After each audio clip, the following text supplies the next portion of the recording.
Sean Hannity, Bob Beckel, and Andrea Tantaros are going to discuss the recent breakthroughs with Syria in terms of the peace deal. Let's listen. Look, 2/3 of Americans now back Putin's plan, Bob, over the president. What does that tell you?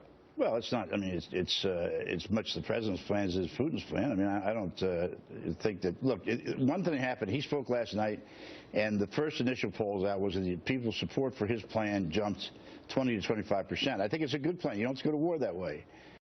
You know, I mean, so you. But it's not the president's plan. I mean, it was John Kerry's the one who put it on the table. All right, now hang on a second. I knew you were going to say that. Immediately when John Kerry said that if they give back the weapons, we could do that, the White House ran out and said, oh, no, he didn't mean that. It was rhetorical. It was a major goof. He clearly had gone off script. Well, he went off script, but he's having to stumble into a pretty good idea, and Putin picked up on it, which was smart. Stumbled. That's great foreign policy. Stumble into it. We're just going to stumble into ideas and hope that when John Kerry's flossing in the morning, maybe it just comes to him and he just blurts it out. I call it brain fart foreign policy. That's now a moment of brilliance. You heard a spokeswoman. You just mentioned it. It's rhetorical. Then the week before, remember when he talked about boots on the ground? He said he was just thinking out loud. So I guess we're just going to do foreign policy by gaffe and hope and cross our fingers that it works out. And the president mentions a red line, but it's not his red line. Don't you guys want to see this gas get out of Syria and not have to commit American power to it? Here's the problem. I want strength. It's not an American plan. It's a Russian plan. It's not an American plan. It's a Russian plan. Oh, no. So it can never, ever, ever be right 100% of the time. Anything a Russian has ever said in the history of the world, going back to the year 1427, has been incorrect. Sorry. Science. It's just the way the world works. I mean, look at those objections. And the very last part of that clip was the most important part. Because Beckel's like, look, we got a way out of war. Don't you want that? And Hannity goes, I want strength. We'll come back to that in a second. And she goes, well, yeah, it's a Russian plan. Now, I'm highly amused by the first part of that clip because Hannity says, according to a new poll, Americans back Putin's plan over the president's plan. Yeah, but now their plan is the same. Obama said he's going to try the plan that Putin wanted so that we can avert war. We can get Assad to get rid of his chemical weapons. Who loses? That's perfect. It's the same plan. What do you mean they back Putin's over Obama's? I don't get it. I mean, if you define Obama's as bombing the shit out of Syria and Putin's as taking away their chemical weapons and getting what we want, of course you back Putin's plan if that's how you define it. But again, they both want the same thing, so there's really no difference. And the only part that Hannity was actually right about is how the State Department backpedaled after Kerry said that. But I think he's right for the wrong reasons, because I think the State Department tried to backpedal from that comment because I've said from the beginning, I don't think this war is actually about chemical weapons use. Look, if it was about chemical weapons use and the goal was, as stated, we need to stop Assad from ever using chemical weapons again, that's our goal, that would be the goal of a military strike, which is what they said, then that's it, you won. You already won. He said he's going to give you all of his chemical weapons. He's going to turn it over to the UN, and he's going to sign on to the ban on chemical weapons. He's going to sign on to the treaty, which he hasn't done yet.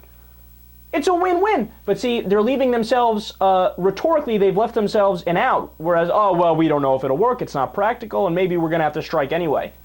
So the reason why they were backpedaling is because I think it's got nothing to do with humanitarian reasons or chemical weapons. They want to do regime change in the reason for a completely different reason. I won't get into the specifics of that now.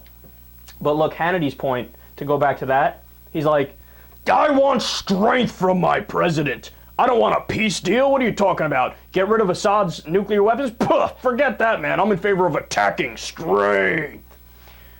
Really? So now all of a sudden, Hannity, when we get a peace deal, now he doesn't want peace. Now he wants war. Well, that's funny. There wouldn't happen to be a clip of Sean Hannity taking the exact opposite position and fervently arguing for non-intervention, would there? I say don't do anything because, all right, walk me through. They have said that this bombing, let's see, I want to use the president's words exactly. I got it, Sean. I got it. But listen, the president, it's going to be 2 days, not weeks. No boots on the ground. Limited in nature. Yes. Okay. Yes. So what's the point, Stuart? It is not an excuse to do nothing. Don't excuse doing nothing by saying so we're going to do the fire wrong cruise thing. missiles in to do what? Well, I would ask What good is that going to do? I am arguing principle.